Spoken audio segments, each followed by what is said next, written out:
Bom dia a todos, sejam muito bem-vindos. Em nome do professor Lício, então, que é o diretor do Centro de Pesquisa em Obesidade e Comorbidades, a gente recebe hoje a professora Heloísa. Bom, quem que é a professora que tem um nome aqui lindíssimo? Heloísa Helena Rubelo Valer Celeri. Não sei se eu falei a pronúncia correta, né? Mas a professora Heloísa, então, é professora assistente doutora e atual chefe do Departamento de Psicologia Médica e Psiquiatria da Faculdade de Medicina da Universidade Estadual de Campinas e atual chefe do departamento, onde coordena o setor de psiquiatria da infância e adolescência e o programa de atenção ao autismo, Pratea.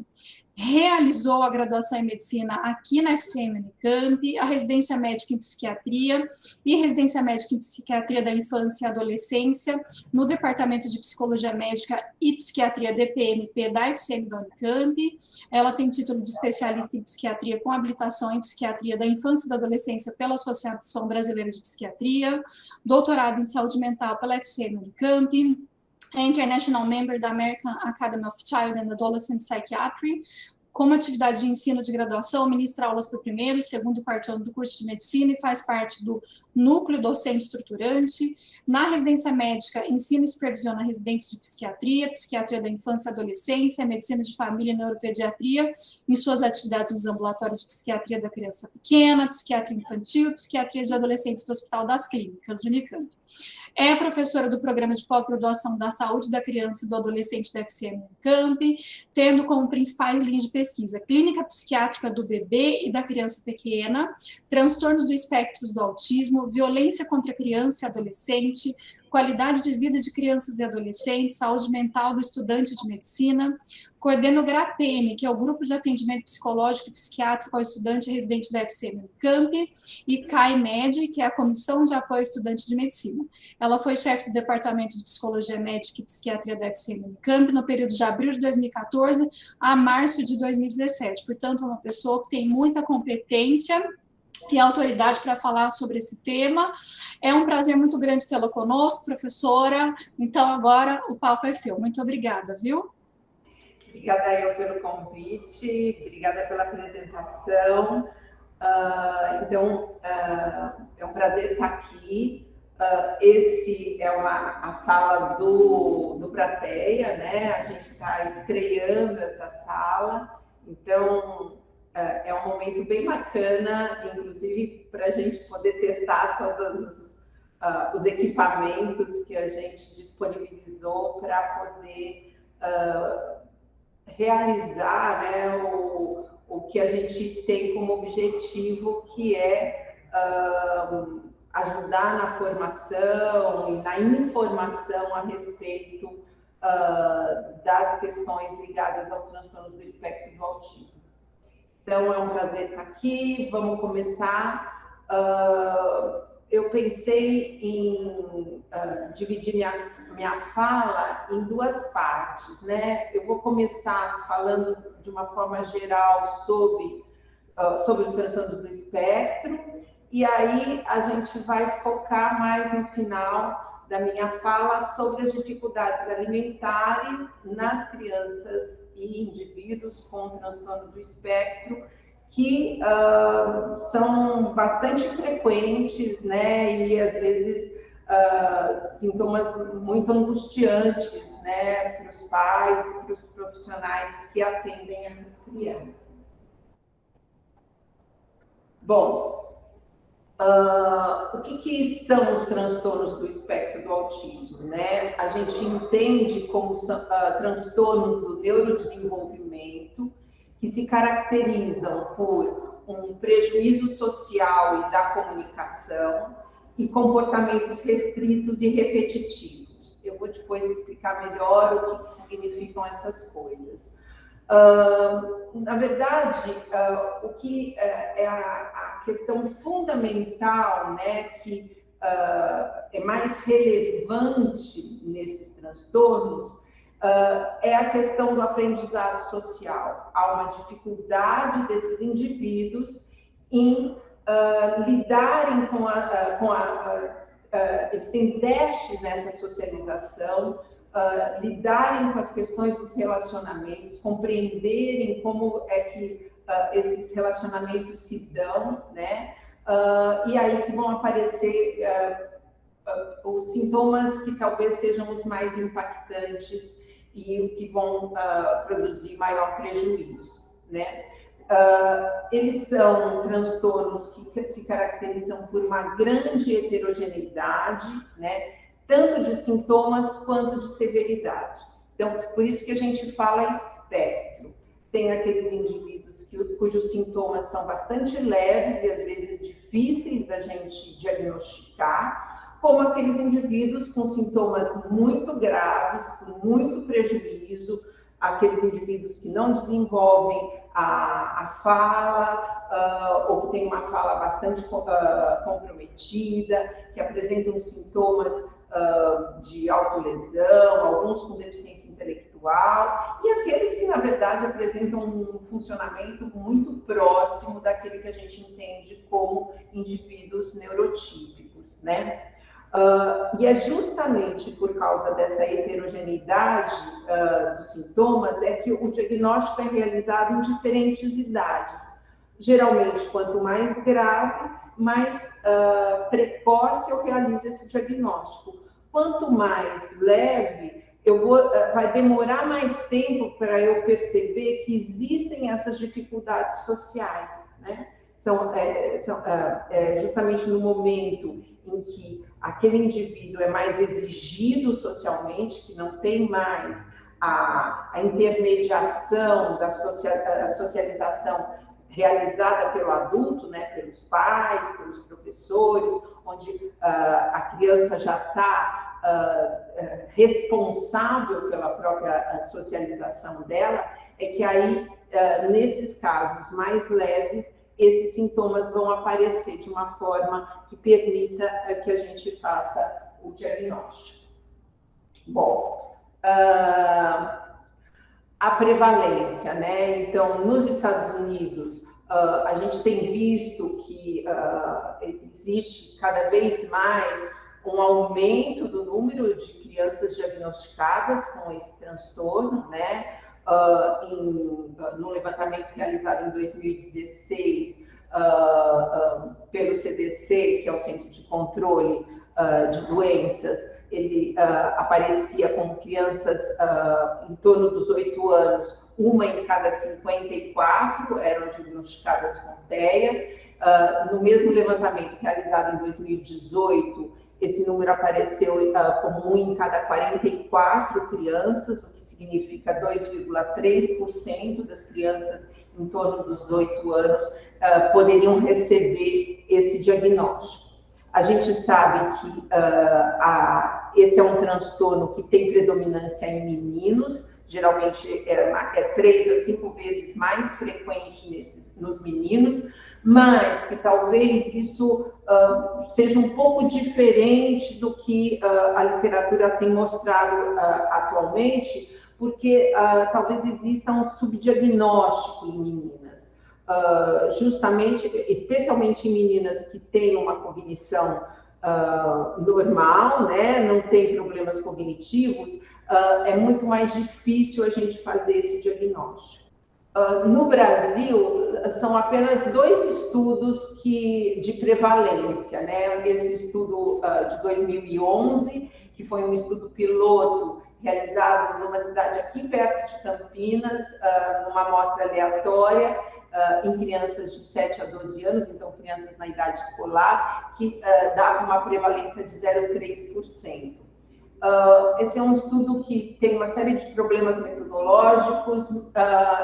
Esse segundo estudo, realizado por um grupo parecido com esse primeiro, é um estudo mais robusto, com a metodologia mais interessante, mais robusta, né? E que ele foi realizado, na verdade, em 4 municípios de diferentes regiões do Brasil. Tem um município no norte, no nordeste, no sul, e dá uma prevalência de 1%.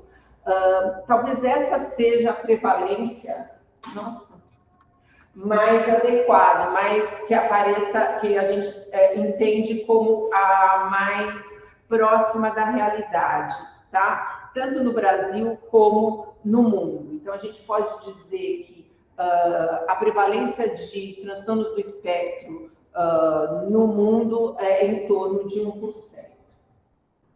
Como eu falei, ele é um transtorno que, como ele tem muita heterogeneidade, não é fácil a gente fazer estudos de prevalência, justamente porque o diagnóstico não é realizado na mesma idade, né? Então, dependendo da gravidade, ele é realizado mais ou menos precocemente. Então, a gente sabe que quanto mais leve é o transtorno, mais tarde ele é realizado. E que o diagnóstico precoce se associa com um nível socioeconômico mais alto, isto é, uma maior escolaridade, faz com que esses pais estejam mais atentos a esses sintomas, tenham mais conhecimento a respeito do desenvolvimento infantil, mais acesso aos serviços, né? Então, esses diagnósticos são realizados mais precocemente, e quando tem deficiência intelectual associada, porque aí tem muito mais sintomas, vai procurar alguém e aí recebe esse diagnóstico. Então, isso é uma coisa importante, porque e essa é uma das grandes propostas do nosso programa, que é que a gente possa realizar esse diagnóstico precocemente, porque a gente sabe que quanto mais cedo a gente fizer intervenções, melhores vão ser, melhor vai ser o prognóstico e a possibilidade desse indivíduo ter um desenvolvimento melhor é muito maior, né? Então, professora, eu posso fazer uma pergunta para você? É o seguinte, porque de verdade, eu não imaginava que a prevalência era bastante alta, assim como você mostrou nos Estados Unidos, e embora a gente tenha bastante problemas para detecção aqui no Brasil, como você falou, ainda me parece bastante alta, né? 1% da população e tudo mais. Aí eu fiquei imaginando assim, professora, será que esse aumento se deve à melhora para fazer o diagnóstico, ou de fato houve um aumento, assim, sabe, na incidência dessa enfermidade? Eu vou mostrar agora para você, então, é o próximo slide. Já vou mostrar para você. Então, por que a gente tem esse aumento, né? Então, tem algumas causas que são levantadas. Então, a primeira delas é uma ampliação dos critérios diagnósticos a partir das classificações diagnósticas. Então, essa ideia de espectro coloca mais gente dentro desse diagnóstico, tá? Então, o que antes a gente chamava de autismo era uma coisa bastante mais restrita, né? Então, aqueles indivíduos que não desenvolviam fala, que falavam muito pouco, que tinham, que claramente você percebia que tinha algumas dificuldades. A partir de 1994, esses critérios foram ampliados e, portanto, mais gente começou a ser, a gente começa a diagnosticar casos muito mais sejam aplicados em puericultura. A gente sabe que agora também naquele caderno da criança que o Ministério da Saúde distribui para as mães quando a criança nasce, existe um instrumento de screening, né, que é o MChat. Então, com isso, você começa a fazer, detectar coisas muito mais precocemente. Há um aumento da disponibilidade de intervenções precoces e de serviços escolares. Então, na medida em que esses serviços estão disponíveis, os pais começam a procurar o diagnóstico para que essas crianças possam ser encaixadas nesses programas, né, de intervenções precoces e serviços escolares. Há uma substituição diagnóstica também. Então, muitas crianças que antigamente eram diagnosticadas como deficiência intelectual ou simplesmente síndromes genéticas. Então, por exemplo, a gente sabe que síndrome de Down pode estar associado com TEA, X frágil pode estar associado com TEA. Anteriormente, o diagnóstico era síndrome de Down, o diagnóstico era X frágil, mas atualmente a gente diz, ele tem um TEA, se nessas crianças existir um TEA, secundário, né, tem uma condição genética comórbida, e aí então ele entra na conta dos TEAs, tá? E que talvez, por fim, exista um possível aumento real associado a um fator de risco biológico que a gente não sabe qual é, tá? Existem uma série de hipóteses. Então, esse é um gráfico que mostra um pouquinho isso que eu falei da substituição de diagnóstico, né? Então, vocês veem que no início dos anos 2000, existia muito maior o número de diagnósticos de deficiência intelectual do que de autismo, e que progressivamente a gente está vendo que essa curva está se modificando. Qual que é o papel do médico, né? O papel do médico é identificar precocemente esses sintomas, né? E orientar essa família, né? Dar esse diagnóstico, essa hipótese diagnóstica, dar apoio da família através de todo esse processo diagnóstico e intervenções, encaminhar para avaliação etiológica quando for o caso, auxiliar a família a compreender as intervenções com evidência, e isso é uma coisa importantíssima, porque a gente sabe que esse é um transtorno, como alguns outros, né, que dão margem para uma série de intervenções que não têm evidência nenhuma, algumas extremamente iatrogênicas, né, que podem produzir... retomando, então, o que foi colocado é a questão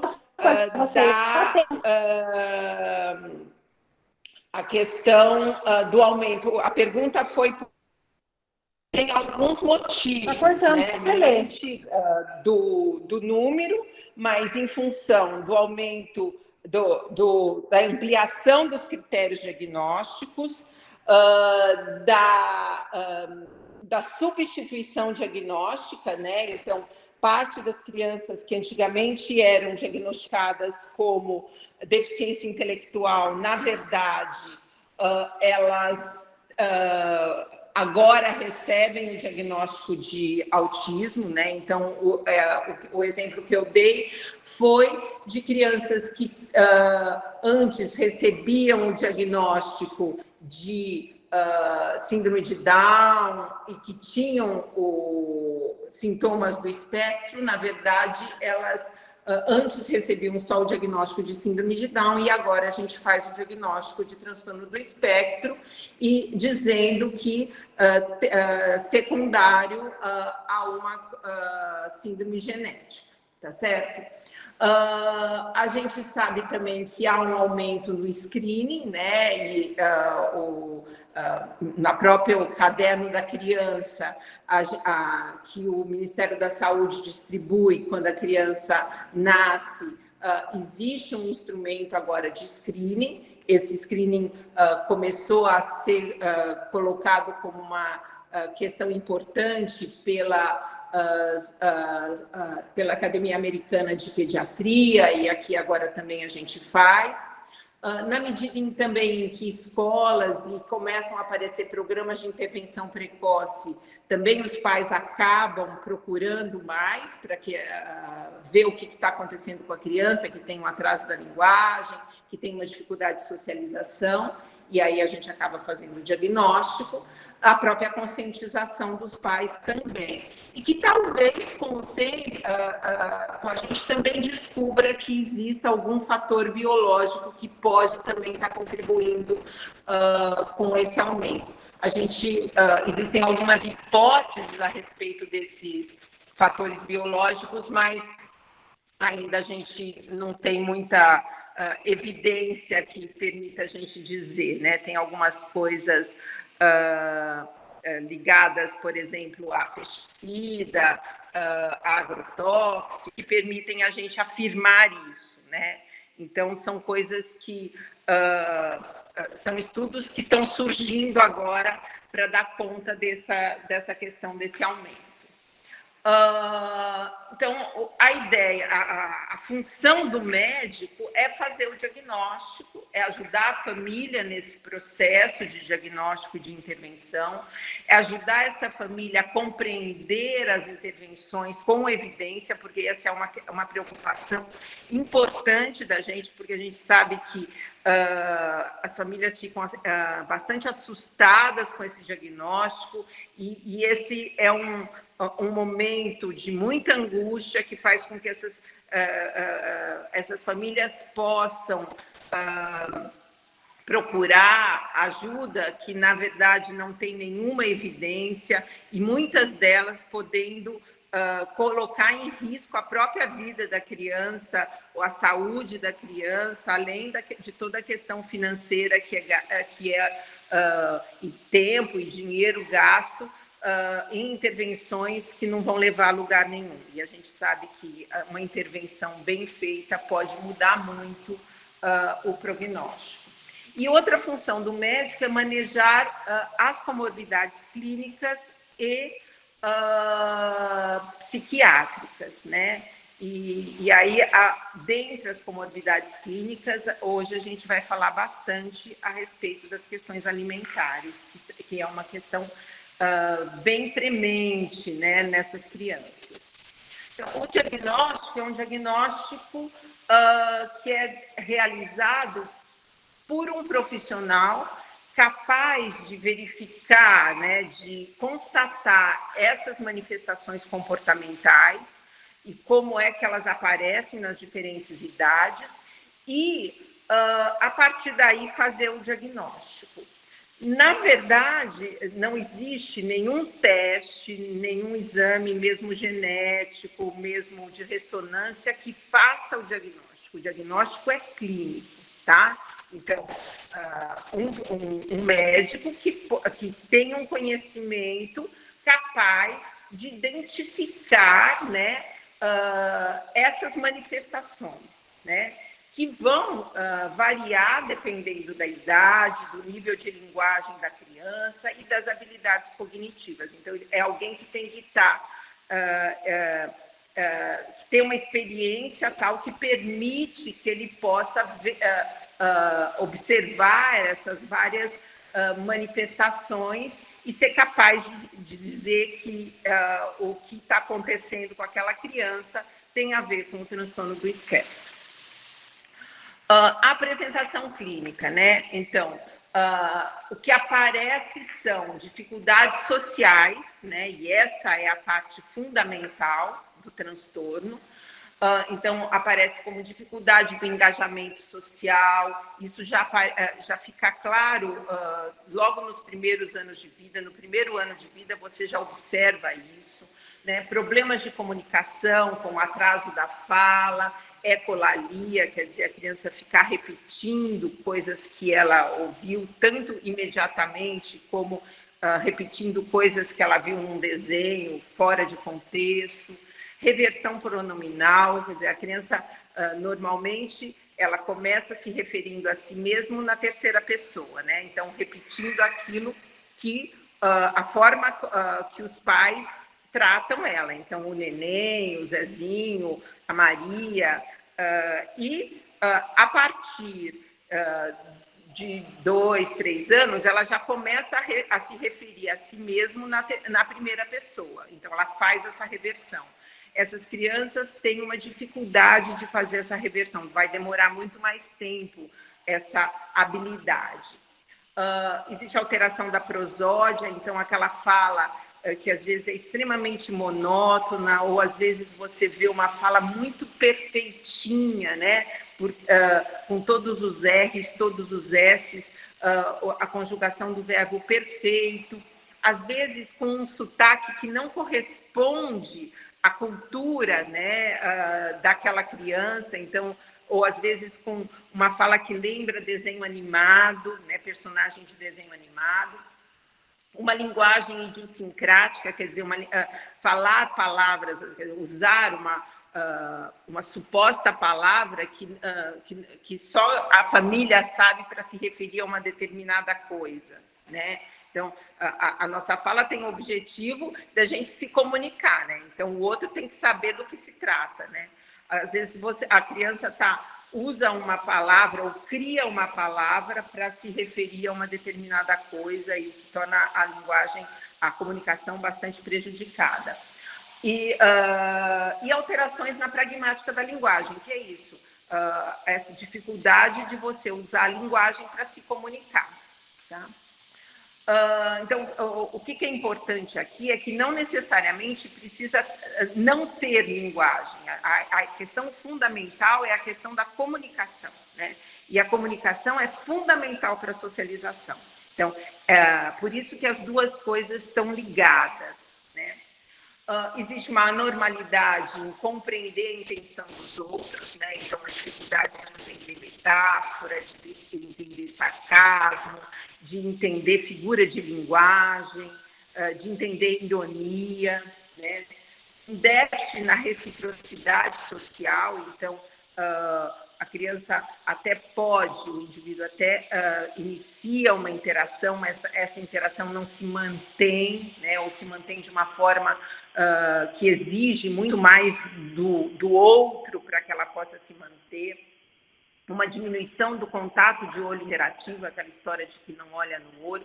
Às vezes até olha, mas é um olhar muito mais fugidio, um olhar que não dura tanto tempo, né? E a gente sabe que, através do olhar, a gente descobre muita coisa do que está acontecendo com o outro, né? O que o outro está pensando, etc. Um uso e compreensão atípico de gestos, né? Então, enquanto a gente fala, a gente gesticula, a gente se aproxima do interlocutor, e isso ajuda na comunicação. E isso faz gestos com o olhar, com o rosto, né? E a gente sabe que essas crianças têm uma dificuldade em fazer essa coordenação. Um déficit no brincar, né, de faz de conta e no interesse por outras crianças, e um déficit na imitação e no processamento de informações. Então, a criança aprende muito imitando e essas crianças vão ter muita dificuldade em imitar. Esse é um dos comportamentos que vão ser, de alguma forma, trabalhados e estimulados a se desenvolver, porque isso é muito importante para todo o aprendizado, não só o aprendizado social, mas o aprendizado de habilidades, e o aprendizado até na escola, tá? Existe uma dificuldade com mudança, então aquela insistência em que tudo seja igual, com a mesma rotina, do mesmo jeito, o mesmo caminho, as mesmas coisas que tem que acontecer na mesma ordem, e a ruptura disso pode produzir comportamentos disruptivos, né? Preocupação não usual e interesse precoce por aspectos não sociais do mundo. Quer dizer, aquela criança que se interessa por letras, por números, por sinais, por bandeiras, por ornamentos. Lembrando que uma criança pode aprender tudo isso, mas isso ter uma função social, uma função de troca, né? Aprender simplesmente por aprender, isso não é usado como objeto de troca das relações, né?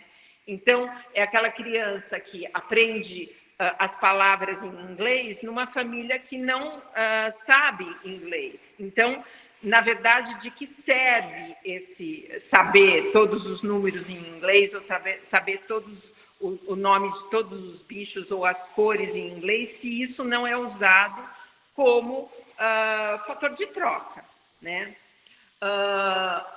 O interesse sensorial por certo objeto, então crianças que cheiram todas as coisas, ou que passam a língua, ou que ficam passando a mão sobre os objetos. Movimento estereotipado e repetitivo, aquela coisa de mexer as mãos, andar na ponta dos pés, dar pulinhos, né? Uma inflexibilidade, um apego exagerado na rotina, e uma hiper ou hipossensibilidade sensorial ou um interesse excessivo pelos aspectos sensoriais do ambiente. Luz, som, né, textura. E aqui essa é uma coisa importante, porque isso vai ajudar a gente a entender algumas dessas dificuldades alimentares que essas crianças apresentam. Além disso, elas têm uma habilidade, então eu falei de dificuldades, mas elas também têm características de habilidades muito específicas. Então, elas têm grandes habilidades com tarefas não verbais, então elas conhecem caminhos, elas conseguem montar quebra-cabeça super bem, ter ótima memória,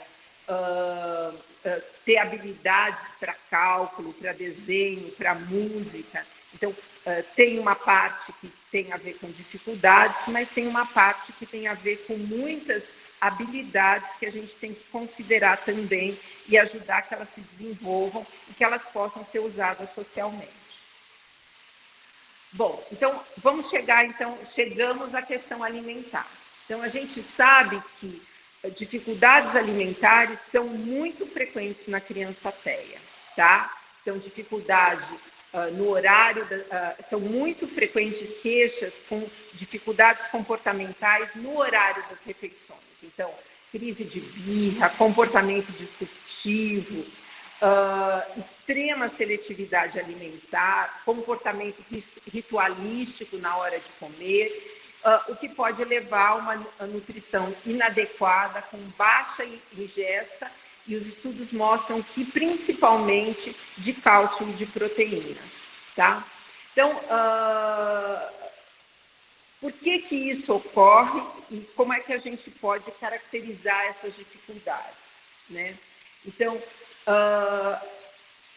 uma coisa importante é que essas dificuldades levam a um aumento do risco de doenças associadas à dieta, tais como obesidade e doenças cardiovasculares, tanto na adolescência quanto na idade adulta, e que se acrescenta a isso uma preocupação, porque essas crianças extremamente seletivas, a gente sabe que muitas vezes existe uma ideia que é equivocada de que essas crianças poderiam ter uma alergia à proteína do leite ou ao glúten, e que o que leva alguns pais a fazerem restrição desses alimentos, o que pode aumentar os problemas nutricionais, tá? Então, eu vou conversar um pouquinho sobre essas questões também com vocês.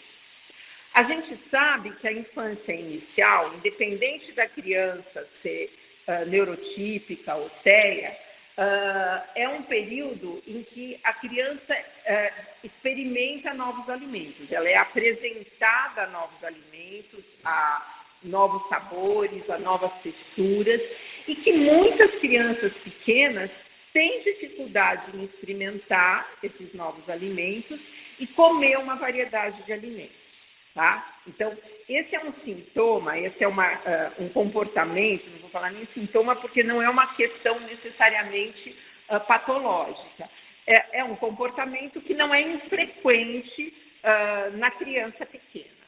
Só que nas crianças com transtorno do espectro, esse comportamento tende a ser mais intenso e essas crianças se tornarem extremamente restritivas, e esse período que tende a diminuir com o tempo na criança neurotípica, ele se estende por mais tempo na criança com transtorno do espectro.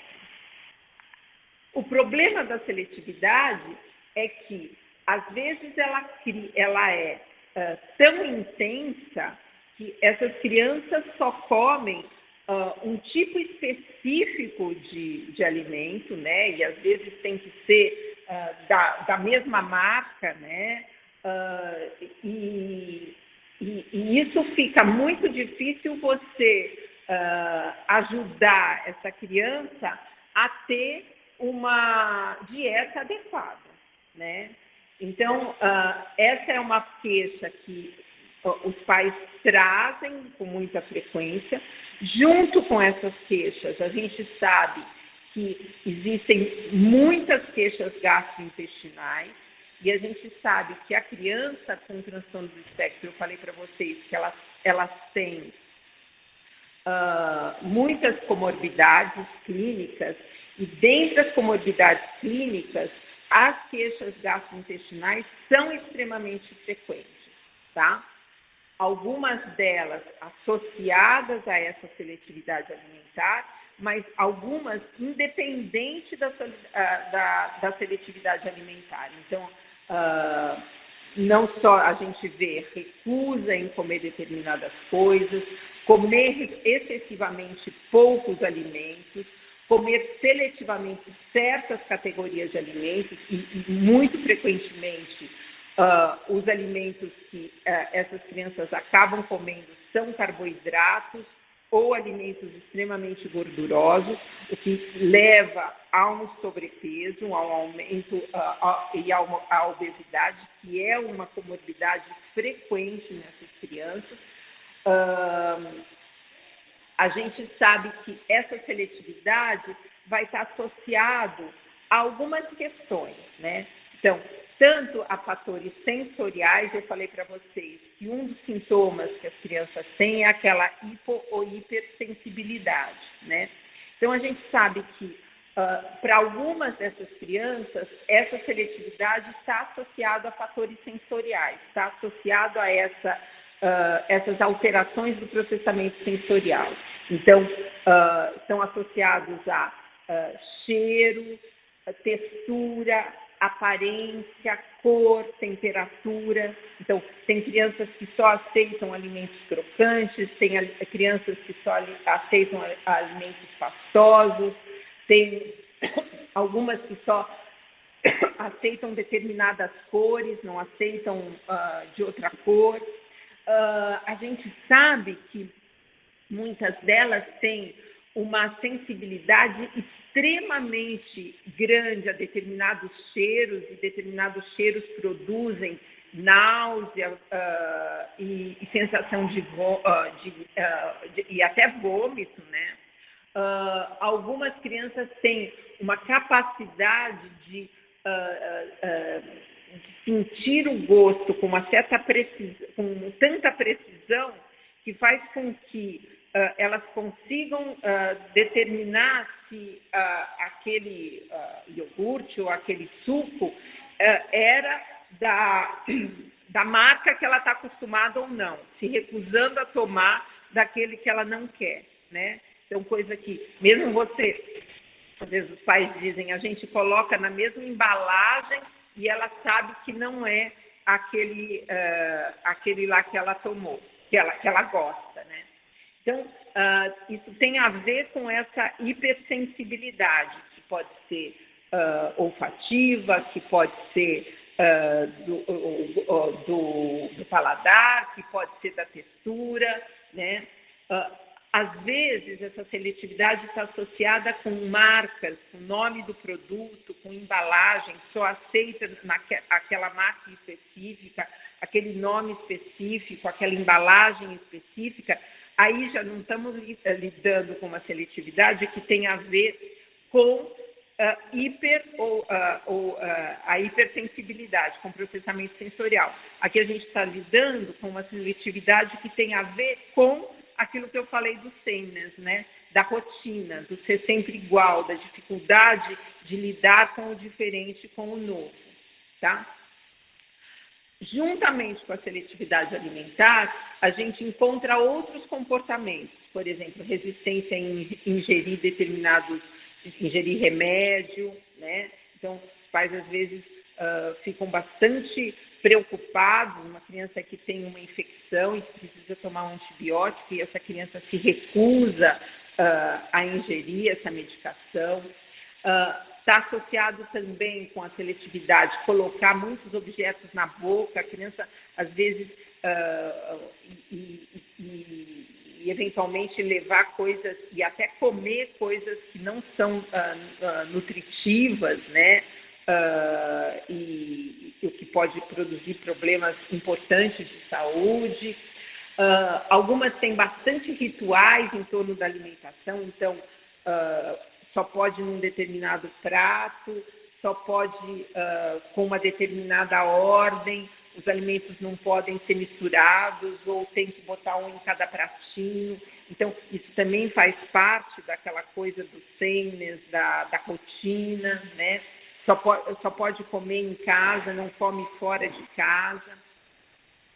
E uma coisa também importante é que não é infrequente que essas crianças tenham muitas dificuldades em realizar a higiene bucal, né? Que também com todas as consequências disso, né? Então, dificuldade com escovação, problemas em relação a ir para o dentista, né? E é justamente por causa dessa associação que uma das coisas que a gente, quando faz o diagnóstico precoce, né, ou quando faz o diagnóstico, a gente recomenda que, como parte da intervenção que a gente vai sugerir para essas crianças, ir ao dentista com muita frequência é uma delas, para que essa criança possa, devagarzinho, ir se acostumando com alguém, né, com um profissional que possa, de alguma forma, mexer na sua boca e permitir que esses dentes sejam higienizados e cuidados e que toda a prevenção em relação a cárie, a colocar flúor, isso seja realizado, porque uma das coisas que a gente vê com alguma frequência são crianças que não aceitam esse tocar na boca, né? E que, portanto, quando apresentam dor de dentes, apresentam problemas dentários e que a possibilidade de tratamento passa por uma anestesia geral, né? Então, é muito importante que, quando a gente pensa na saúde, quando a gente lida com o que fazer com essas crianças, todo o projeto terapêutico dessas crianças, que a gente inclua, né, também a saúde bucal dessa criança, porque faz parte do tratamento da criança com TEA, né, do projeto terapêutico da criança com TEA, frequentar com muita frequência um dentista, tá? Bom, é muito importante que a gente saiba que, então, essa seletividade, essas dificuldades alimentares não tem a ver com falta de apetite, tá? Tem a ver com essas características do TEA que eu expliquei para vocês, tanto em relação a hipersensibilidades, quanto em relação a essa questão de rotina, de rigidez, que fazem parte do TEA. Às vezes as duas coisas estão associadas, né? Mas, de qualquer forma, podem levar, como eu falei para vocês, a uma insuficiência nutricional e com riscos para a saúde. Essas alterações, né, então, que eu falei para vocês, do processamento sensorial, como a gente vai encontrar muito frequentemente associada a outras dificuldades sensoriais, né? Então, aparecem em múltiplos domínios. Então, mais na criança TEA, é muito frequente que ela esteja associada a uma hipersensibilidade ao toque também, né? Então, problema com roupa, não conseguir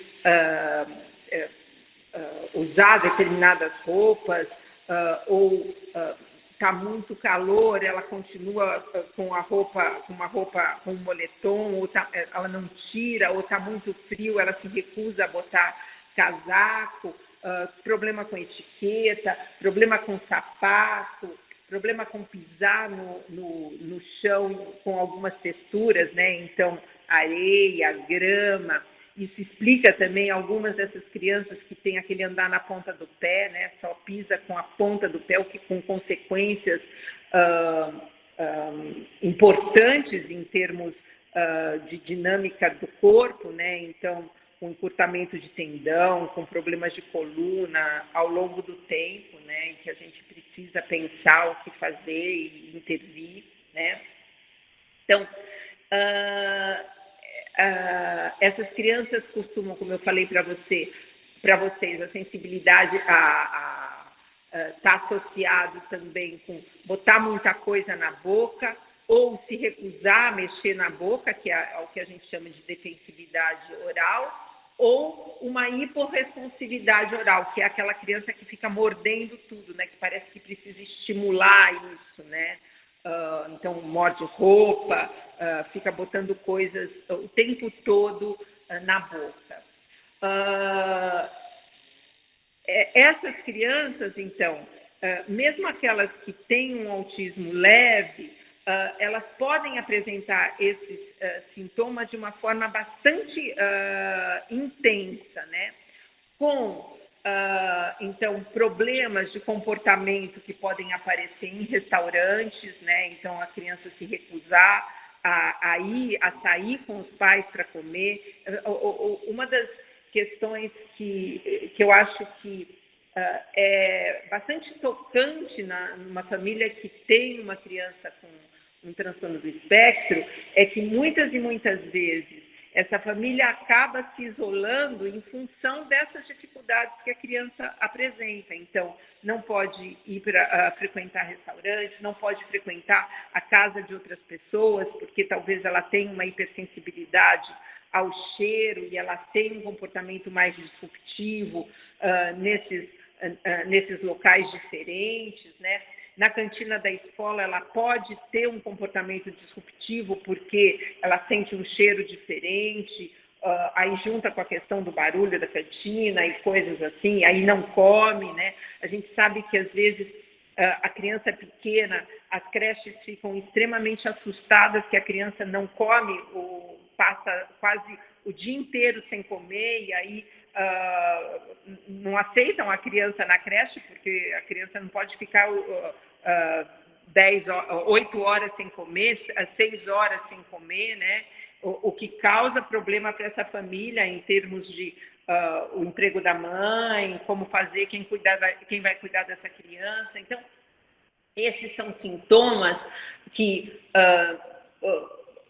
impactam, né, a qualidade de vida, não só da criança, como de toda a família, né? Aí eu trouxe para vocês 2 relatos que eu acho que são bem interessantes, de falas de pacientes um pouco maiorzinhos, mas que conseguem explicar um pouquinho o que eles sentem, né? É muito importante, a gente conhece um pouquinho do funcionamento, né, desses pacientes a partir dessas falas, né? Então, eu tenho um paciente que ele diz assim: eu não como tomates, pois um tomate... mas antes ele comia. E aí eu perguntei para ele, mas por que agora você não come mais? Aí ele diz assim: um tomate cereja explodiu na minha boca enquanto eu estava comendo. A sensação de ter esses pequenos pedaços na minha boca foi insuportável. E eu não quero que isso ocorra de novo. Tá? Então, você imaginar que você consegue sentir os vários pedacinhos do tomate cereja explodindo na boca, é muito difícil, né? Você imaginar, né? A gente imagina o tomate cereja explodindo na boca, isso a gente consegue imaginar. Mas você imaginar o significado disso, ou essa sensação dos pedacinhos explodindo na boca, e que isso é insuportável sensorialmente, ele não consegue mais comer tomate cereja. É importante a gente saber isso, porque aí talvez a gente encontre, então, a questão: o que fazer? A gente poder, como transformar isso. Então, eu posso, talvez, tornar o tomate cereja não explosível, né? Então, como que eu posso fazer isso acontecer? Um outro diz assim: cenoura junto com alface é intolerável pelo contraste de texturas. Então, mas eu consigo comer cenoura baby e consigo comer o alface separadamente. Eu não consigo comer as duas coisas juntas. Tá? Então, poder descobrir essas pequenas nuances é um caminho para a gente poder lidar com a seletividade alimentar, tá? Mas para isso a gente precisa que o paciente possa conseguir expressar para a gente. Esses são 2 meninos que conseguiram expressar de uma forma bastante precisa, né? Outros não conseguem e a gente vai ter que tentar adivinhar o que se passa. Bom, o que é associada a essa questão, né, das dificuldades alimentares? Então, não é só a seletividade alimentar que aparece. A gente sabe que tem muitas crianças com dificuldades de habilidades oromotoras, o que torna difícil chupar, engolir, mastigar, né? E que, portanto, a seletividade ou se recusar a comer determinadas coisas pode estar associado a isso. Então, é muito importante uma avaliação de fono que possa fazer essa avaliação da motricidade oral e da condição de deglutição, dessa condição de mover o bolo alimentar de um lado para o outro, que é o que é necessário para que a gente possa, de alguma forma, favorecer a deglutição, né? Então, essas são coisas importantes de serem avaliadas nessas crianças também. E como eu falei para vocês, muitas alterações do trato gastrointestinal que são comórbidas com transtornos do espectro do autismo. Então, é muito frequente constipação, é muito frequente diarreia, é muito frequente distensão abdominal, é muito frequente refluxo gastroesofágico. E que isso, então, esse desconforto produzido por essas alterações podem, de alguma forma, fazer com que essas crianças associem, né, esse desconforto com determinados alimentos e passem a recusar esses alimentos. Como muitas não têm o desenvolvimento da fala e nem conseguem dizer o que se passa, né, é muito importante que a gente possa levar isso em consideração, né? Uma coisa que às vezes é muito frequente, essa coisa da distensão abdominal, né? Em parte, às vezes, pela seletividade, por comer, por exemplo, só carboidrato, ou só doce, ou só coisas lácteas, né? Mas também porque faz parte mesmo do autismo, né? Das comorbidades próprias do autismo. E uma das coisas que a gente percebe muito que tem a ver com alterações, com essas sensações gastrointestinais, são aquelas crianças que não falam e começam a bater muito na barriga, né? Como que a gente percebe que às vezes tem comportamentos disruptivos. Então, uma criança que está vindo bem, né?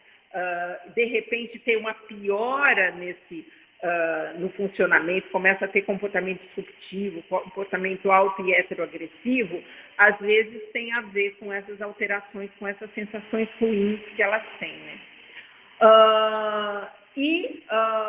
Outras causas é essa coisa que eu já tinha falado para vocês também, a seletividade ser uma manifestação do interesse restrito e da rigidez. Então, fazer o diagnóstico de seletividade alimentar tem que englobar tudo isso. A gente tem que pensar tudo isso para poder estabelecer um projeto que possibilita lidar com essa seletividade, né? Então, além disso, né, a gente sabe que muitos problemas de comportamento durante a hora das refeições pode estar associado, então, com a seletividade, com esse processamento alterado, né, que pode ser tanto do olfato, do paladar, mas pode ser, por exemplo, do auditivo. Então, a criança que se recusa a ir para refeitório da escola ou da creche, porque ela faz muito barulho, né? Então, ela fica tão incomodada que ela não quer ir para lá. Não é bem seletividade alimentar. Tá? Então, são coisas que a gente tem que pensar em todo o contexto para a gente poder fazer esse diagnóstico. Intervenção, estou terminando, gente. É importante que o pediatra possa afastar causas orgânicas, né? Então, aquelas alterações que eu falei para vocês. É importante que a gente tenha a ajuda de um nutricionista. Eu vi aqui que uma das pessoas falou que é difícil encontrar um nutricionista que tem um conhecimento, né? Eu acho que que tem um conhecimento desse funcionamento da criança com TEA, né? Para a gente poder encontrar estratégias, né? Para ela poder encontrar alternativas, né? Como poder apresentar novos alimentos, então, levando em consideração aquela história lá do tomate que eu falei para vocês, né? Então, ok, então nós vamos descobrir um jeito do tomate não explodir na sua boca. Como que a gente pode encontrar um jeito do tomate não explodir na sua boca, né? Eu aceito a cenoura baby, mas eu não quero a cenoura grande. Ok, mas como que eu posso fazer para transformar eventualmente uma cenoura grande numa cenoura baby? Então, essas são coisas que a gente precisa de muita conversa, que nem sempre é fácil a gente conversar com essas crianças, nem sempre elas sabem explicar para a gente o que se passa. Às vezes a gente demora muito tempo para a gente poder entender e poder ir apresentando essas alternativas, né?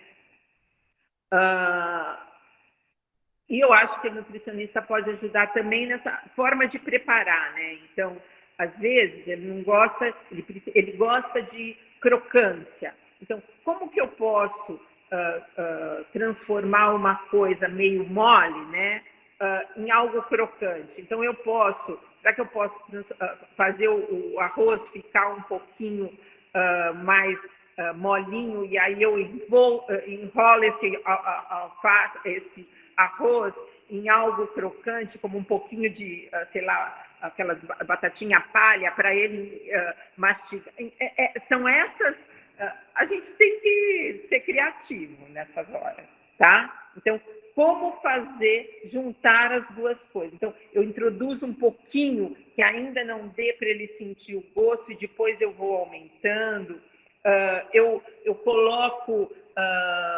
essas crianças, às vezes, aceitam muito desafios, né? Então, eu coloco um desafio, você é corajoso, você vai conseguir, vamos tentar. Essas que são muito ligadas em ciências, né? Então, explicar o porquê que ele precisa daquele alimento, aquilo vai fazer ele ficar mais inteligente, o outro vai ficar mais durinho. Então, são essas coisas que a gente vai ter que ir criando esses subterfúgios para poder apresentar esses novos alimentos. E eu acho que, para isso, a gente precisa conhecer o funcionamento dessas crianças. O terapeuta ocupacional vai trabalhar o processamento sensorial, né? Mas aí vai trabalhar todo o processamento sensorial, né? É um trabalho muito importante, mas eu sei que nem sempre a família consegue um terapeuta ocupacional que trabalhe com integração neurosensorial. As salas de integração neurosensorial são extremamente caras, né? E nem todo convênio tem essa disponibilidade, no SUS a gente não tem essa disponibilidade, mas a integração sensorial pode ser feita por outras formas, né? Então, natação ajuda na integração sensorial, a ecoterapia ajuda na integração neurosensorial, a musicoterapia ajuda na integração neurosensorial, e a gente mesmo pode ajudar nisso. Então, apresentando para crianças diferentes texturas, ajudando ela a caminhar em diferentes formas de terreno, apresentando coisas para ela mexer, balanço, pula-pula. Então, assim, são coisas que a gente pode ir tentando fazer para ajudar um pouquinho a melhorar esse processamento. É claro que a TO é a melhor de todas, mas a gente vai fazendo de acordo. O educador físico também pode fazer uma parte disso, então, ajudar nesse processo.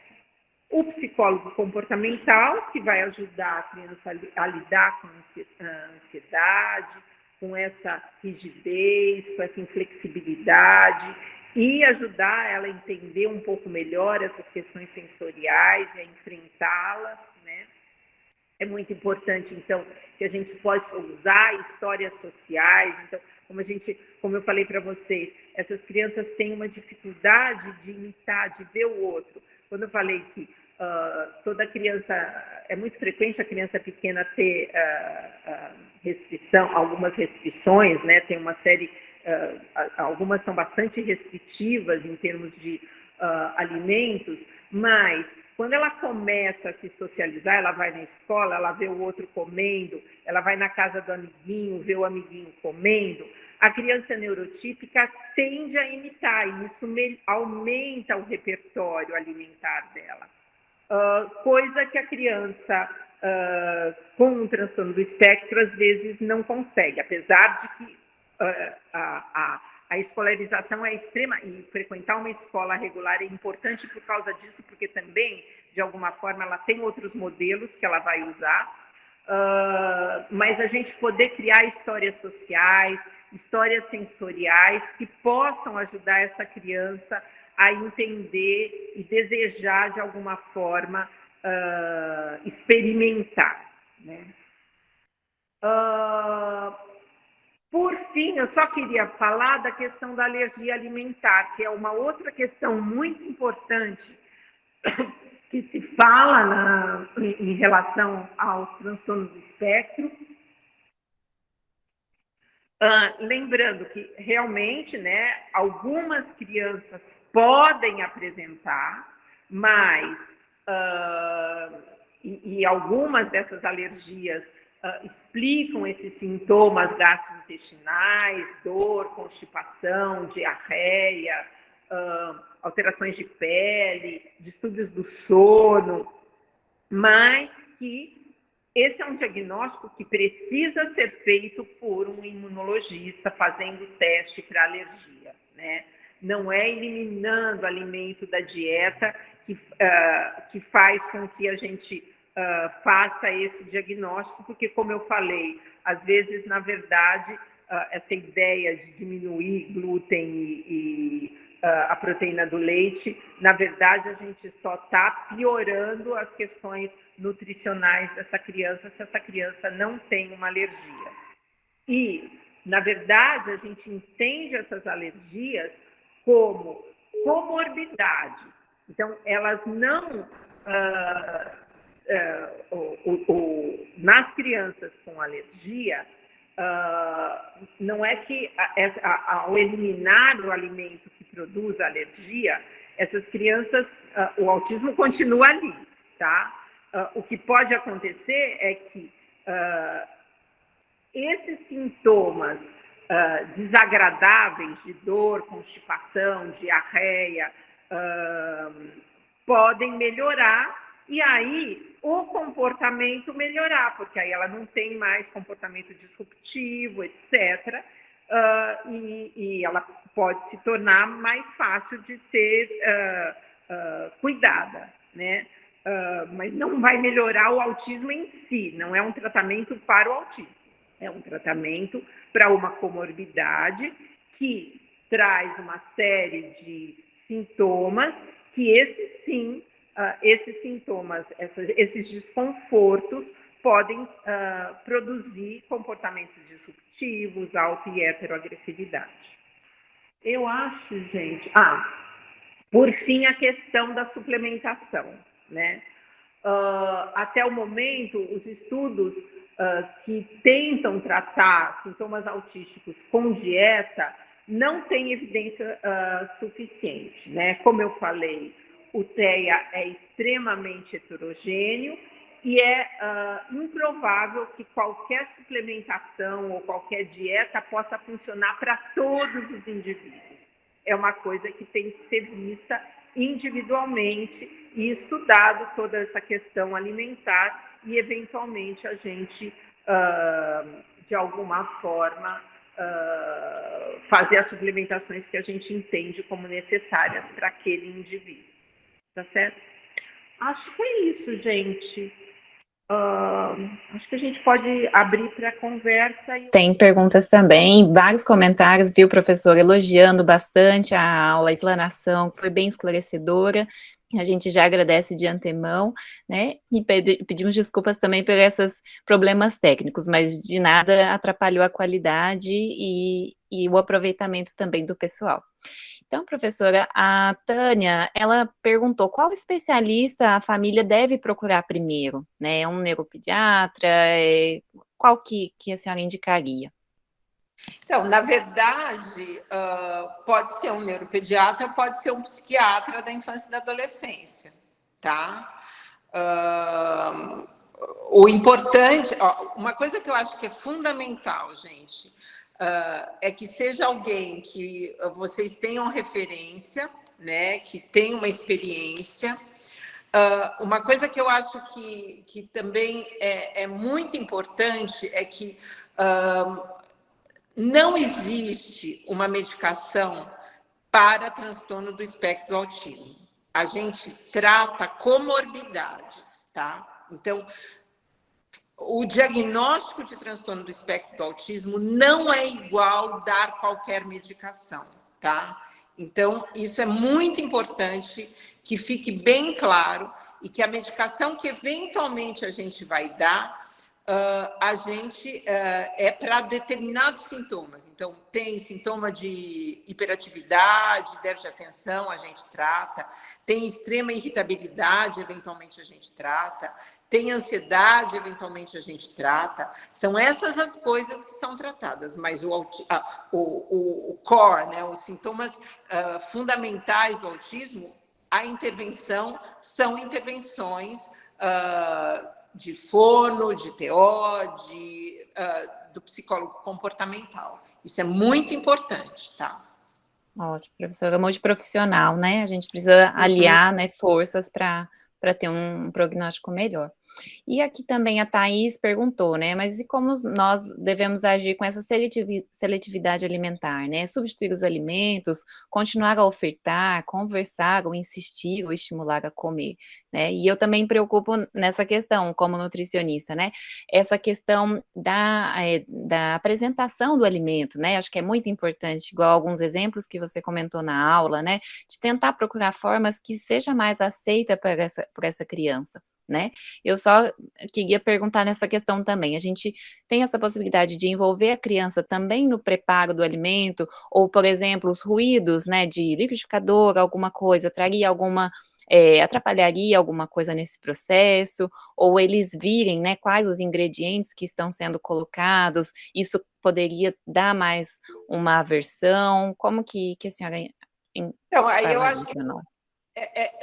É uma coisa individual, você vai ter que perceber o funcionamento da criança, ver se ela tem interesse em fazer aquilo, chamar o interesse para ela, né? Algumas vão ter, por exemplo, dificuldade de textura, de mexer, né? A gente sabe que algumas se recusam a pegar, né, no alimento. Então, você vai ter que ir começando a perceber, fazer um diagnóstico de toda a situação e criando estratégias para ir tentando, na verdade, acessar essa criança, né? Eu acho que a questão é essa. Às vezes, por exemplo, ela não gosta de verde, né? Então, vamos tentar um menos verde, aí até chegar no verde, né? Ou como que a gente transforma o verde em outra cor, sei lá. São coisas que você vai ter que ir imaginando estratégias. Tem que ser criativo, acho que fundamentalmente é isso.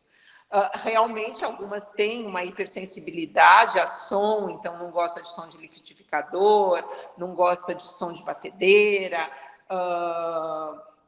mas são estratégias que você pode usar. Você pode usar tampão de ouvido, coisas que você vai tentar para poder chamar essa criança e tornar esse alimento algo que permita que ela ela aceite, né, experimentar e eventualmente e aceitar que eventualmente alguns desses alimentos vão produzir náusea mesmo, não é sacanagem da criança, ela não está querendo fazer manha, né? Realmente produzem náusea, né? E aí a gente vai ter que encontrar estratégias para diminuir isso, né? Aí, você quer complementar a pergunta? Você levantou a mão?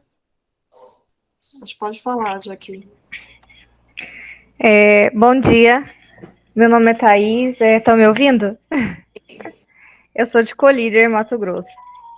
Parabéns, doutora, pela palestra, mas eu gostaria de mais um pouquinho de orientação, usufruir um pouquinho mais do seu conhecimento. Eu trabalho aqui na Secretaria Municipal de Educação, sou responsável pelo Programa Nacional da Alimentação Escolar. Então, assim, com o olhar de escola, né?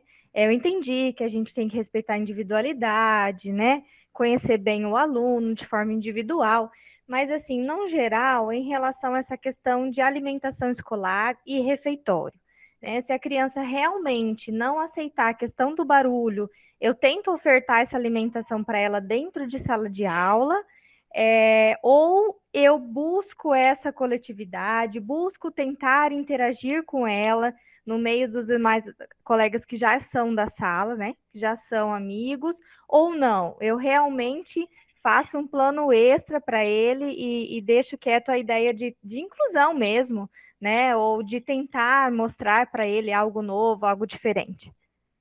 Então, eu acho que você vai ter que encontrar estratégias mesmo. Para alguns, o barulho do refeitório pode ser muito insuportável, tá? E que você pode, eventualmente, se ele aceitar algum tipo de protetor, se ele aceitar aqueles fones que só abafam o ruído, você pode usar, ou você realmente vai ter que oferecer levar essa criança, por exemplo, para o refeitório num horário que tem menos gente, ou começar um processo meio de sensibilização, né? Então, a gente fica próximo do refeitório, mas não dentro do refeitório, onde o som é muito abafado, e aí aquilo tem reverbera muito, e aí progressivamente você vai trazendo para próximo do refeitório, né? É uma possibilidade. Mas talvez tenham crianças que tenham que comer separado, né? E aí, se você quer ajudar na integração, talvez você possa, uma hora ou outra, um dia ou outro, sugerir que as outras crianças comam com ele na sala, mas, assim, são estratégias que vai depender das dificuldades que ele tem especificamente, né? Então, às vezes não tem jeito, vai ter que comer separado mesmo, né? É bem individual, né, professora? Sim. Nessa linha, tem uma pergunta de uma escola infantil, se tem um tempo de inapetência suportável, pensando na criança pequena. Acho que ela está preocupada que fica, sei lá, uns dias sem comer. Existe isso, esse parâmetro? As crianças que podem ficar dias sem comer, né? E com consequências importantes, pode convulsionar por hipoglicemia, tem crianças que não se recusam a tomar água, né? E que eventualmente vão ter que ir para o pediatra, para o pronto-socorro, para receberem soro, suplementação, etc. Isso pode acontecer sim, né? Então, a questão... Tem alguns, né, a ideia de que, como eu falei para vocês, não adianta muito a gente pensar que, vamos deixar ele sem comer, porque uma hora ele vai comer, né? Porque, na verdade, o problema dessas crianças não é falta de apetite, né?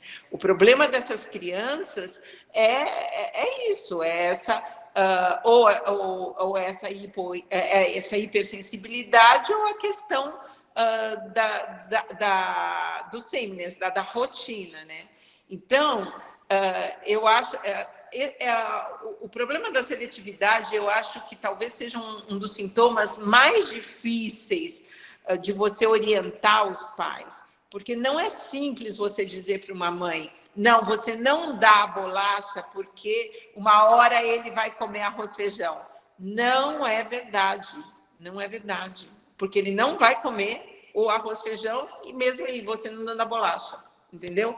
Então, a gente tem que encontrar outras estratégias, né? Às vezes você pode fazer uma troca, para alguns isso funciona. Eu te dou a bolacha se você comer um pouquinho disso, né? Mas às vezes é assustador e vamos combinar que não dá para você pedir para um pai e para uma mãe deixar a criança passando fome até ela resolver comer, né? Porque não é tão simples assim, não, tá? Então, é uma coisa de você ir tentando estratégias para ver aquilo que funciona, tá? Agora, quantas horas vai depender do grau de nutrição daquela criança, da idade da criança, né?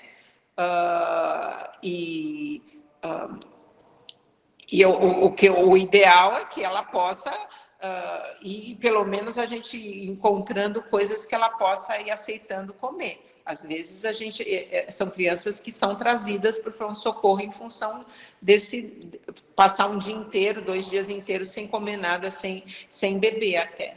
Tá. Bom dia a todos. Obrigada, Érica. Professora, eu fiquei muito contente de ouvir a senhora e eu tive o diagnóstico tardio depois do diagnóstico do meu filho, né, esse ano. A gente passou a ter muito entendimento sobre vários comportamentos, meu e dele, que a gente tratava como o jeito nosso, né. Mas uma dificuldade que eu ainda tenho na busca de profissionais e de intervenções e que eu não ouvi a senhora dizer, eu peço até desculpa porque eu entrei atrasada, eu estava justamente voltando da terapia dele, né. Mas eu gostaria de entender um pouquinho sobre essa questão da interocepção, com a dificuldade de evacuar e de deglutir, porque ele tem essa dificuldade de evacuar e ele tem o cognitivo muito difícil. Então, ele insiste que se ele não sente vontade de fazer cocô, ele não quer ir no banheiro. E aí é muito frequente ele passar dias sem fazer cocô, sem se queixar de dor, porque ele não sente dor. Ele não se a gente não lembrar ele de comer, ele não come, se não lembrar de beber água, ele não bebe. Então, a gente teve Covid recentemente, inclusive, eu tentava prever as sensações dele pelas minhas, porque ele não sabe dizer se ele está com tontura, se ele está com dor de cabeça, ele só tinha cara mole e falava que ele não estava se sentindo bem. E é uma angústia muito grande para a gente, porque nas terapias o tratamento é tornar as coisas mecânicas, né? Mas fica uma sensação assim de em que momento essa criança vai poder desenvolver uma autonomia, uma autopercepção e não depender sempre de alguém, sempre ali de alerta, levando ela pela mão para que tudo aconteça corretamente. Ele tem 10 anos, né, falar Fabi? um pouquinho disso? Ele tem 10. Então, o que eu diria para você é assim, realmente, tem algumas crianças que, eu falei das hipersensibilidades, tem que, dentro desse perfil sensorial, tem hipossensibilidades, né? Então, não sentem dor, a gente vê, às vezes, crianças que caem e quebram o braço e que, na verdade, que é uma coisa que dói, é osso quebrado, né? E que você vai descobrir que a criança quebrou quando você vê aquele braço inchado e a criança não mexendo o braço e a criança não reclamou, né? Ou outra coisa que dói muito, dor de ouvido, né? E às vezes essas crianças têm uma infecção de ouvido e que não reclamam de dor de ouvido e que você vai fazer o diagnóstico quando o ouvido começa, tem a ruptura do tímpano e começa a vazar, né? Então, realmente são coisas que acontecem. Pode ser que com o tempo isso tenha uma certa melhora, mas a gente não sabe se melhora ou não, né? Depende desse desenvolvimento, como esse neurodesenvolvimento vai se dar.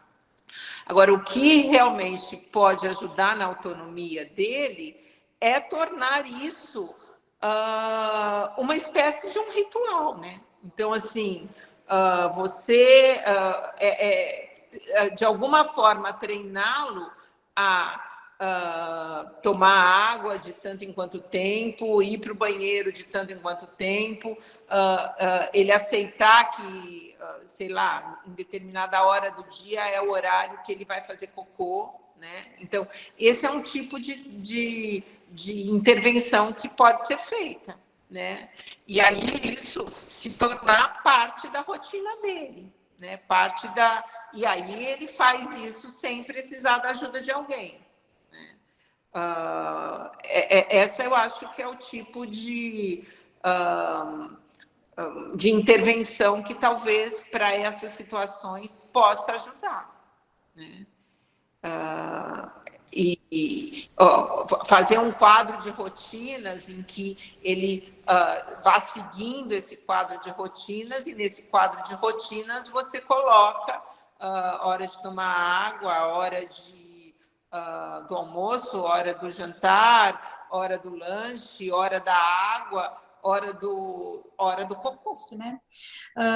E aí a Ju perguntou, Ju Camargo, quais os sintomas do autismo leve, se é possível falar assim? Então, na verdade, são os mesmos do autismo que eu falei para vocês, só que eles aparecem. Então, vamos pensar.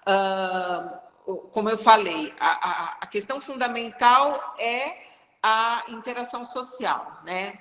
Então, para o autismo leve, geralmente, então, são crianças que desenvolveram a fala, às vezes tem uma história de um atraso na fala, mas não é um atraso importante, né? Elas podem ter alguns interesses restritos, mas também são interesses que às vezes mudam, né? O que vai aparecer mais são as dificuldades sociais, né? E aí a dificuldade vai aparecer mais quando a criança deixa de ter a intermediação da ajuda do adulto. Então, a criança que vai para a creche, para a escolinha, para o primeiro, segundo ano, geralmente, nos momentos de interação, tem sempre um adulto junto, né? Então, ela está no escorregador, alguém está ajudando no parquinho, consegue, de alguma forma, ajudar ela a negociar a vez dela, e as coisas vão indo. Ela pode ter um ou outro amigo, ela não fala muito, mas não bate grandes papos, mas também essas crianças não vão ficar batendo muito papo, né? Talvez tenha alguma dificuldade em trocar figurinha, alguma coisa assim, mas a coisa vai aparecer quando o adulto saiu de cena, né? Então, que ela precisa ter o drive para ela ir para o grupo, para ela se introduzir no grupo, para ela dizer a opinião dela, para ela sugerir uma brincadeira. E aí sim a gente vê, então, aquela criança que fica sozinha no recreio, que tem um amigo e que, se esse amigo está brincando com o outro, ela não consegue ir junto. Ou vai aparecer na adolescência, quando aí sim você precisa de um grande jogo de cintura, né? Então, nos mais leves mesmo, né? E também nas meninas, né? Onde o autismo, dessas meninas com autismo mais leve, as dificuldades vão aparecer mais na adolescência, porque aí sim você tem que ser bom socialmente, né? Depois melhora, na idade adulta dá uma melhorada, porque aí você encontra pessoas mais parecidas com você vai trabalhar e nesse trabalho tem pessoas que têm os mesmos interesses. Talvez a pessoa seja uma pessoa com um pouco mais de dificuldade e tal, mas que consegue tocar. É por isso que atualmente a gente tem feito diagnóstico em adultos, mas pessoas que casaram, têm uma profissão, têm uma família, são independentes, porque, na verdade, foram passando por essas fases com algumas dificuldades, uns um pouco mais, outros um pouco menos, mas que vão lidando com a situação, né? Ótimo. E tem a Ticiane e a Eliana que levantaram a mão. Vocês querem abrir o microfone? Ai, por favor. Doutora Heloísa, parabéns pela palestra, foi muito esclarecedora. Eu sou nutricionista, eu tenho hoje uma dificuldade que é um paciente que ele não tem seletividade, ele é uma criança de 7 anos, pelo contrário, ele come muito bem, tem uma alimentação bem variada, mas o problema é o excesso de peso. A família até tem uma rotina, só que, assim, eu não consigo, com a família hoje, estabelecer volumes alimentares. Tem uma dificuldade dos pais ainda em aceitar que a criança não precisa ter esse volume tão grande, mas eu não sei se e a própria criança, eu não consigo ver nela uma questão de estabelecer a questão de saciedade. Eu perguntei para os pais para saber se ela reclama de fome, ou se ela fala que ela está cheia, se ela recusa, desde que seja empurrar o prato ou não querer comer determinado alimento. Eu percebo que na escola ele lida muito melhor com a refeição do que quando ele está em casa.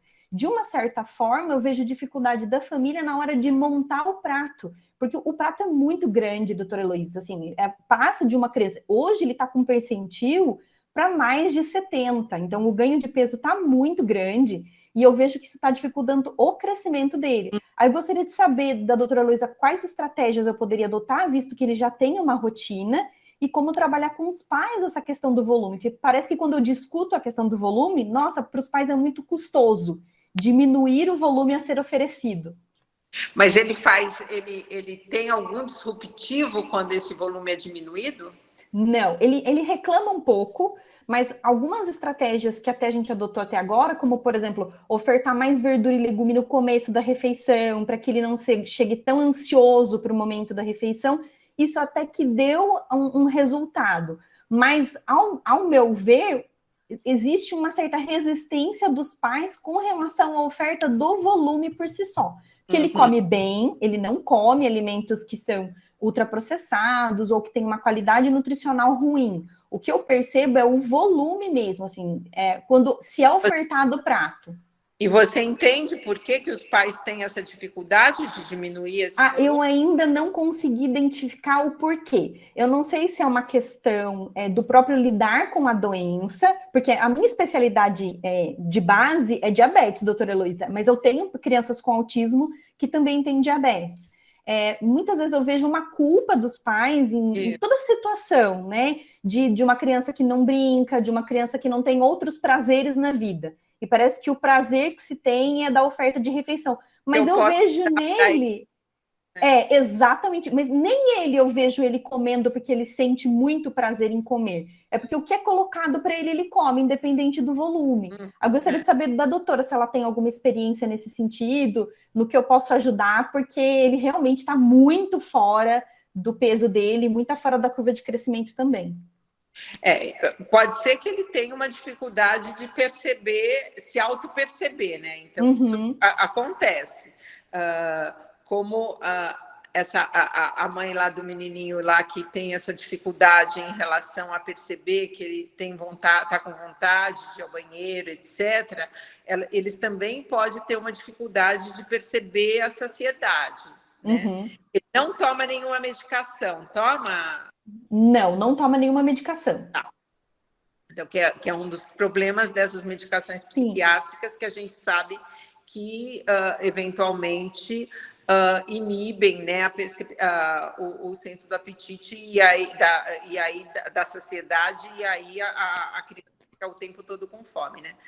Mas, algumas dessas medicações. Agora, o que eu acho que vai ser um trabalho com esses pais, tentar descobrir o motivo, que eu acho que você está certa, eu acho que são pais que tentam compensar através, ou pelo menos assim, porque o que a gente pode pensar é que talvez o tipo de interação dele com os pais é pequeno, né? Porque o drive é pequeno. Sim. Pelo menos eles sentem que eles conseguem interagir mais com ele na refeição, né? Enquanto ele está comendo, ele está sentado lá na mesa e esses pais estão ali com ele, né? Uhum.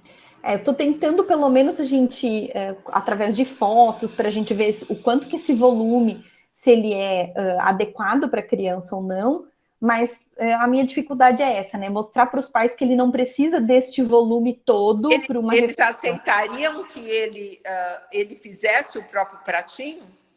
Então, eu propus isso, mas até o momento essa estratégia não foi adotada pelos pais. Assim, a impressão que eu tenho é que existe uma certa insegurança da própria autonomia da criança, né?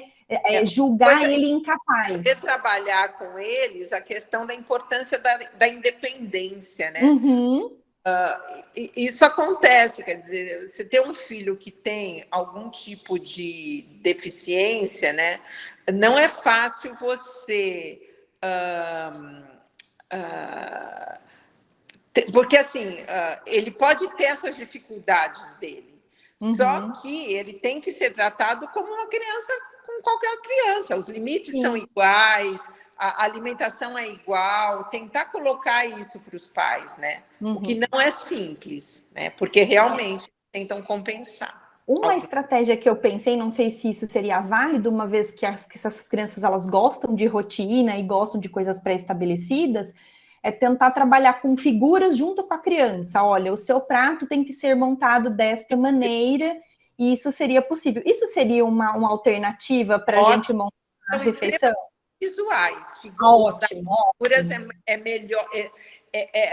para qualquer tipo de orientação, por isso a ideia do quadro de rotinas visual, porque eles são muito bons visualmente, e o processamento da fala não é dos melhores. Então, entendem muito mais a coisa visualmente do que em termos oralmente, entendeu? Não, perfeito. Nossa, já me ajudou muito, doutora Elisa, obrigada mesmo. Excelente, professora. A gente gostaria de agradecer em nome do Centro de Pesquisa em Obesidade e Comorbidades, em nome do professor Lício Veloso também, a excelente, né, palestra, essa explanação e esse assunto que é tão importante, né, e a gente, né, está ávido, né, por mais informações, né, por mais orientações mesmo, né, para que a gente tenha uma qualidade de vida melhor para essas crianças e para a família também, né, que muitas vezes está bem angustiada e precisa de ter essa orientação profissional. Muito obrigada, professora, obrigada e a todos que participaram. Obrigada, um abraço para vocês, foi um prazer, espero que, se vocês precisarem, eu estou aqui.